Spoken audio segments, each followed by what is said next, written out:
World সাসপেন্সের আরও একটি নতুন গল্পে আপনাকে স্বাগত জানাই। এখানে ভয় দেখানো হয়। আজকের গল্প শ্রদ্ধেয় সত্যজিৎ রায়ের লেখা অনুকূল। গল্প পাঠে এবং অন্যান্য চরিত্রের ভূমিকায় আমি সুদর্শন। শুরু হচ্ছে অনুকূল।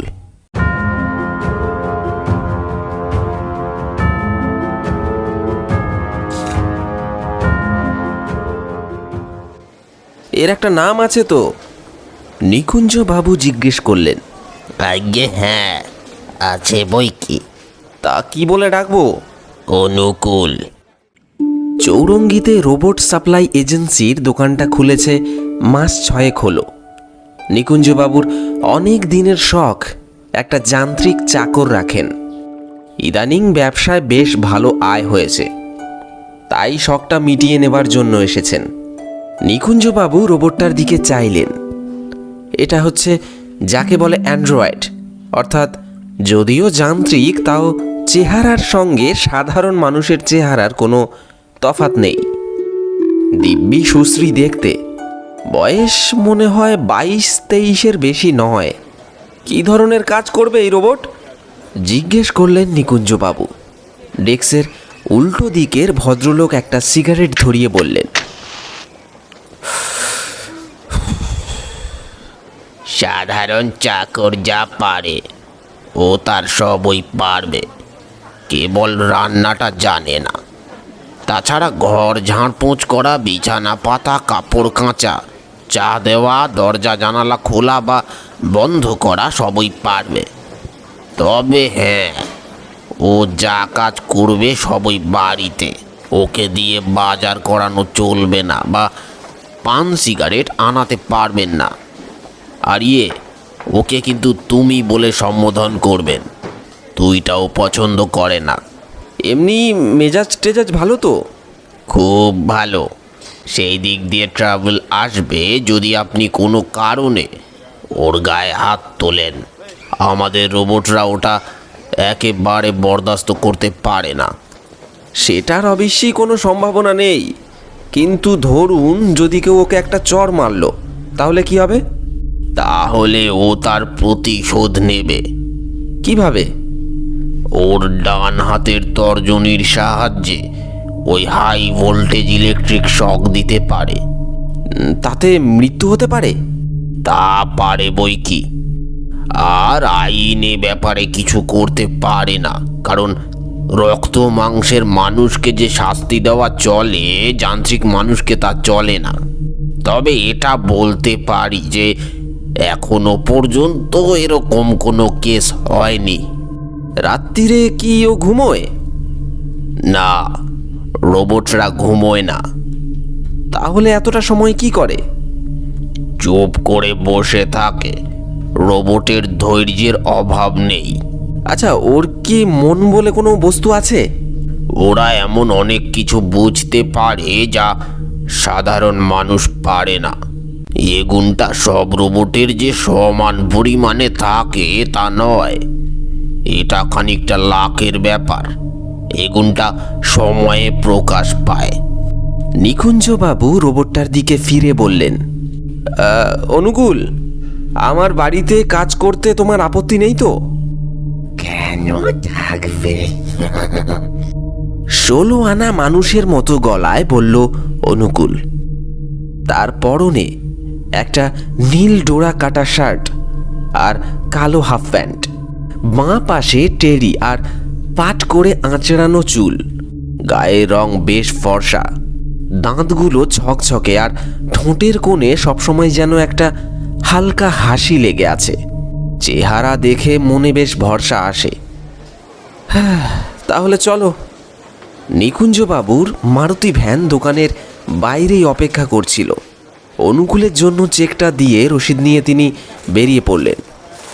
তিনি লক্ষ্য করলেন যে ভৃত্যের হাঁটা চলা দেখেও সে যে যান্ত্রিক মানুষ, সেটা বোঝার কোনো উপায় নেই। নিকুঞ্জবাবু বাড়ি করেছেন সল্টলেকে, বিয়ে করেননি। তবে বন্ধু বান্ধব কয়েকজন আছে, তারা সন্ধ্যাবেলা আসে তাস খেলতে। তাদের আগে থেকেই বলা ছিল যে বাড়িতে একটি যান্ত্রিক চাকর আসছে। কেনার আগে অবশ্যই নিকুঞ্জবাবু খোঁজ নিয়েছিলেন। এই কম মাসে কলকাতায় বেশ কিছু উপরের মহলের বাড়িতে রোবট ভৃত্য বহাল হয়েছে। মানসুখানি গিরিজা বোস, পঙ্কজ দত্ত রায় এবং মিস্টার ছাবরিয়া সকলেই বললেন তাঁরা খুব স্যাটিসফাইড এবং তাঁদের চাকর কোনো ট্রাবল দিচ্ছে না। মুখ খুলতে না খুলতেই ফরমাস পালন করি আমার জীবনলাল, বললেন মানসুখানি। আমার তো মনে হয় ও শুধু যন্ত্র নয়, ওর মাথার মধ্যে মগজ আছে আর বুকের মধ্যে কলিজা আছে। 7 দিনের মধ্যেই নিকুঞ্জবাবুরও সেই একই ধারণা হলো। আশ্চর্য পরিপাটি কাজ করে অনুকূল। শুধু তাই নয়, কাজের পারস্পর্যটাও সে বোঝে। বাবুর স্নানের জল চাইলে সেটা দেবার সঙ্গে সঙ্গে সাবান তোয়ালে যথাস্থানে রেখে বাবু কি কাপড় পরবেন কি জুতো পরবেন স্নান করে এসে সেটাও পরিপাটি করে ঠিক জায়গায় সাজিয়ে রেখে দেয়। আর সব ব্যাপারেই সে এত ভদ্র যে তাকে তুমি ছেড়ে তুই বলার কোনো প্রশ্নই ওঠে না। নিকুঞ্জবাবুর বন্ধুদের অনুকূলকে মেনে নিতে একটু সময় লেগেছিল। বিশেষত বিনয় পাকড়াশি নিজের বাড়ির চাকরদের তুই বলে এমন অভ্যস্ত যে অনুকূলকেও একদিন তুই বলে ফেলেছিলেন। তাতে অনুকূল গম্ভীরভাবে বলে, আমাকে তুই বললে কিন্তু তোকেও আমি তুই বলবো। এরপর থেকে বিনয়বাবু আর কোনোদিনও এ ভুলটা করেননি। নিকুঞ্জবাবুর সঙ্গে অনুকূলের একটা বেশ সুন্দর সম্পর্ক গড়ে উঠল। অনুকূল বেশিরভাগ কাজই হুকুম দেবার আগেই করে ফেলে। এটা অবশ্যই নিকুঞ্জবাবুর বেশ আশ্চর্য বলে মনে হয়। কিন্তু robot supply agency mister Bhowmik বলেছিলেন যে তাদের কোনো কোনো রোবটের মস্তিষ্ক বলে একটা পদার্থ আছে, চিন্তা শক্তিও আছে। অনুকূল নিশ্চয়ই সেই শ্রেণীর রোবটের মধ্যেই পড়ে গেছে। ঘুমোনোর ব্যাপারটা সম্বন্ধে নিকুঞ্জবাবু ভৌমিকের কথা পুরোপুরি বিশ্বাস করতে পারেননি যে এতটাই মানুষের মতো সে সারা রাত জেগে বসে থাকবে, এও কি সম্ভব? ব্যাপারটা যাচাই করতে তিনি একদিন মাঝরাত্রিরে চুপি সারে অনুকূলের ঘরে উঁকি দিতেই অনুকূল বলে উঠল, বাবু, আপনার কি কোনো দরকার আছে? নিকুঞ্জবাবু অপ্রস্তুত হয়ে না বলে নিজের ঘরে ফিরে গেলেন। অনুকূলের সঙ্গে কাজের কথা ছাড়াও অন্য কথা বলে দেখেছেন নিকুঞ্জবাবু। তিনি দেখে আশ্চর্য হয়েছেন অনুকূলের জ্ঞানের পরিধিটা কত বিস্তীর্ণ। খেলাধুলা, বায়োস্কোপ, থিয়েটার, নাটক, নভেল সব কিছু নিয়েই কথা বলতে পারে অনুকূল। আর সত্যি বলতে কি, অনুকূল এসব বিষয় যত জানে নিকুঞ্জবাবু তার অর্ধেকও জানেন না। বাহাদুরি বলতে হবে এই রোবট প্রস্তুতকারকদের। কত কি জ্ঞান পুড়তে হয়েছে ওই যন্ত্রের মধ্যে। কিন্তু সুসময়েরও শেষ আছে। অনুকূল আসার 1 বছরের মধ্যে নিকুঞ্জবাবু তাঁর ব্যবসায় কতগুলো বেচাল চেলে তাঁর আর্থিক অবস্থার বেশ কিছুটা অবনতি করে ফেললেন। অনুকূলের জন্য মাসে তাঁর ভাড়া লাগে 2000 টাকা। সে টাকা এখনও তিনি নিয়মিত দিয়ে আসছেন, কিন্তু কতদিন পারবেন সেটাই হলো প্রশ্ন। এবার একটু বেশি হিসেব করে চলতে হবে নিকুঞ্জবাবুকে। রোবট এজেন্সির নিয়ম হচ্ছে যে 1 মাসের ভাড়া বাকি পড়লেই তারা রোবটকে ফেরত নিয়ে নেবে। কিন্তু হিসেবে গন্ডগোল করে দিল একটা ব্যাপার। ঠিক এই সময় নিকুঞ্জবাবুর সেজো কাকা এসে উপস্থিত হলেন। বললেন, চন্দননগরে একা একার ভালো লাগছে না, তাই ভাবলুম তোর সঙ্গে কটা দিন কাটিয়ে যাই। নিকুঞ্জবাবুর এই সেজো কাকা নাম নিবারণ বাণুজ্যে। মাঝে মাঝে ভাইপোর কাছে এসে কটা দিন থেকে যান। নিকুঞ্জবাবুর বাবা অনেক দিন আগেই মারা গেছেন। 3 কাকার মধ্যে একমাত্র ইনি অবশিষ্ট। খিটখিটে মেজাজের মানুষ। শোনা যায় ওকালতি করে অনেক পয়সা করেছেন, তবে বাইরের হাল চালে তা বোঝার কোনো উপায় নেই। আসলে ভদ্রলোক বেজায় কঞ্জুস। কাকা এসেই যখন পড়েছেন তখন থাকবেন বই কি, বললেন নিকুঞ্জবাবু। কিন্তু একটা ব্যাপার গোড়াতেই আপনাকে জানিয়ে দেওয়া দরকার। আমার একটি যান্ত্রিক চাকর হয়েছে। আজকাল কলকাতায় কয়েকটা রোবট কোম্পানি হয়েছে, জানেন তো? তা জানি, বললেন নিবারণ বাণুজ্যে। কাগজে বিজ্ঞাপন দেখেছি বটে, কিন্তু চাকরের জাতটা কি শুনি। আমার আবার ওদিকে একটু কড়াকড়ি, জানোই তো। এ কি রান্নাও করতে পারে নাকি? না না না, আশ্বাস দিলেন নিকুঞ্জবাবু। রান্নার জন্য আমার সেই পুরনো বৈকুণ্ঠই আছে, কাজেই আপনার কোনো ভাবনা নেই। আর এই চাকরের নাম অনুকূল, আর একে তুমি বলে সম্বোধন করতে হয়। তুইটা কিন্তু ও একদম পছন্দ করে না। পছন্দ করে না? না। ওর পছন্দ অপছন্দ মেনে চলতে হবে বুঝি আমাকে? শুধু আপনাকে না, সকলকেই। তবে ওর কাজে কোনো ত্রুটি পাবেন না। তা তুই এই ফ্যাসাদের মধ্যে আবার যেতে গেলি কেন? বললাম তো, ও কাজ খুব ভালো করে। তাহলে একবার ডাক তোর চাকরকে, আলাপটা অন্তত সেরে নি। নিকুঞ্জবাবু ডাক দিতেই অনুকূল এসে দাঁড়ালো। ইনি আমার সেজো কাকা, বললেন নিকুঞ্জবাবু। এখন আমাদের বাড়িতেই কিছুদিন থাকবেন। যে আজ্ঞে। ও বাবা, এ তো দেখি পরিষ্কার বাংলা বলে, বললেন নিবারণ বাণুজ্যে। তা বাপু দাও তো দেখি আমার জন্য একটু গরম জল করে, চান করব। বাদলা করে হঠাৎ কেমন জানি একটু ঠান্ডা পড়েছে। তবে আমার আবার দুবেলা স্নান না করলে চলে না সারা বছর। যে আজ্ঞে। অনুকূল ঘর থেকে চলে গেল আজ্ঞা পালন করতে। নিবারণবাবু এলেন বটে, কিন্তু নিকুঞ্জবাবুর অবস্থার কোনো উন্নতি হলো না। মাঝখান থেকে সন্ধ্যার আড্ডাটি ভেঙে গেল। একে তো খুড়োর সামনে জুয়ো খেলা চলে না, তার উপর নিকুঞ্জবাবুর সে সংস্থানও নেই। এদিকে কাকা কতদিন থাকবেন তা জানা নেই। তিনি মর্জি মাফিক আসেন আর মর্জি মাফিক চলে যান। এবার তাঁর হাব ভাবে মনে হয় না তিনি সহজে এখান থেকে নড়ছেন। এদিকে কাকা কতদিন থাকবেন তা জানা নেই। তিনি মর্জি মাফিক আসেন আর মর্জি মাফিক চলে যান। এবার তাঁর হাব ভাবে মনে হয় না তিনি সহজে এখান থেকে নড়ছেন।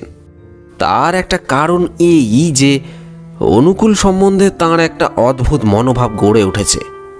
তিনি এই যান্ত্রিক বৃত্তটি সম্পর্কে যুগপৎ আকর্ষণ ও বিকর্ষণ অনুভব করছেন।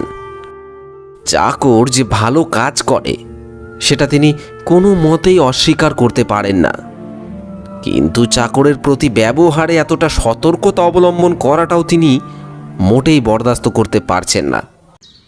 একদিন ভাইপোকে বলেই ফেললেন, নিকুঞ্জ, তোর এই চাকরকে নিয়ে কিন্তু মাঝে মাঝে আমার খুব মুশকিল হচ্ছে। কেন কাকা? নিকুঞ্জবাবু ব্যস্ত হয়ে প্রশ্ন করলেন। সেদিন সকালে গীতার একটা শ্লোক আওড়াচ্ছিলাম, ও বেটা আমার ভুল ধরে দিলে। ভুল যদি হয়েই থাকে সেটা সংশোধন করা কি চাকরের কাজ? ব্যাপারটা একটু বাড়াবাড়ি হয়ে যাচ্ছে নাকি? ইচ্ছে করছিল ওর গালে একটা থাপ্পড় মেরে দিই, কিন্তু অনেক কষ্টে নিজেকে সামলে নিলাম। ওই থাপ্পড়টা কখনো মারবেন না কাকা, ওতে ফল খুব গুরুতর হতে পারে। ওর ওপর হাত তোলা একেবারে বারণ। আপনি তার চেয়ে বরং ওর কাছাকাছি থাকলে গীতা টিতা আওড়াবেন না। সবচেয়ে ভালো হয় একেবারে চুপ থাকলে। নিবারণবাবু গজগজ করতে লাগলেন। এদিকে নিকুঞ্জবাবুর অবস্থার কোনো উন্নতি হয়নি। অনুকূলের জন্যে মাসে 2000 করে দিতে এখন ওর বেশ কষ্টই হচ্ছে। একদিন অনুকূলকে ডেকে কথাটা বলেই ফেললেন। হ্যাঁ অনুকূল, আমার ব্যবসায় বড় মন্দা চলছে। সে আমি জানি। তা তো জানো, কিন্তু তোমাকে আমি আর কতদিন রাখতে পারবো তা জানি না। অথচ তোমার ওপর আমার একটা মায়া পড়ে গেছে। আমাকে একটু ভাবতে দিন এই নিয়ে। কি নিয়ে? আপনার অবস্থার যদি কিছু উন্নতি করা যায়। সে কি, তুমি ভেবে কিছু করতে পারবে? ব্যবসাটা তো আর তোমার লাইনের ব্যাপার নয়। তবু দেখি না ভেবে কিছু করা যায় কিনা। তা দেখো, কিন্তু সেরকম বুঝলে তোমাকে আবার ফেরত দিয়ে আসতে হবে। এই কথাটা তোমাকে আগে থেকেই জানিয়ে রাখলাম। যে আজ্ঞে। 2 মাস কেটে গেল। আজ আষাঢ় মাসে রবিবার। নিকুঞ্জবাবু বুঝতে পারছেন টেনে টুনে আর 2 মাস তিনি অনুকূলের ভাড়া দিতে পারবেন। তারপর তাকে মানুষ চাকরের খোঁজ করতে হবে। সত্যি বলতে কি, খোঁজ তিনি এখনই আরম্ভ করে দিয়েছেন। ব্যাপারটা তার মোটেই ভালো লাগছে না। তার উপর আবার সকাল থেকে বৃষ্টি, তাই মেজাজ আরও খারাপ।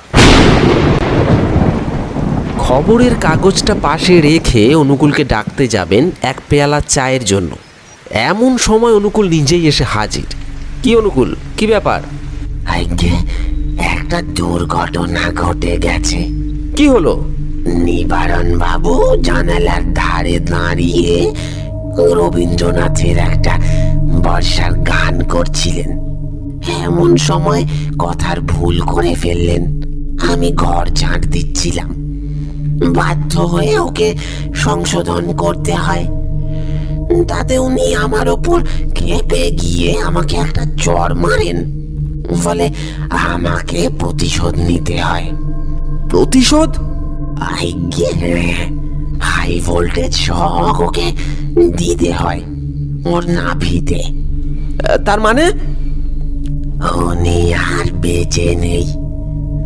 অবশ্যই যেই সময় আমি এই শকটা দিই ঠিক সেই সময় কাছেই একটা জোরে বাজ পড়েছিল। হ্যাঁ, আমি শুনেছিলাম। কাজেই মৃত্যুর আসল কারণটা কি সেটা আপনার বলার দরকার নেই। কিন্তু আপনি চিন্তা করবেন না, এতে আপনার মঙ্গলই হবে। আর হলো তাই। এই ঘটনার দুদিন পরেই উকিল ভাস্কর বোস নিকুঞ্জ বাবুকে ফোন করে জানালেন যে নিবারণ বাবু তাঁর সম্পত্তি উইল করে রেখে গিয়েছেন তার ভাইপোর নামে। সম্পত্তির পরিমাণ হলো 11.5 লক্ষ টাকা। শুনছিলেন অনুকূল। গল্পটি আপনাদের ভালো লাগলে লাইক, কমেন্ট এবং শেয়ার করতে ভুলবেন না। আর এই ধরনের রোমহর্ষক গল্পগুলি সবসময় শোনার জন্য চ্যানেলটি সাবস্ক্রাইব করে পাশে থাকা বেল আইকন অল করে দিন।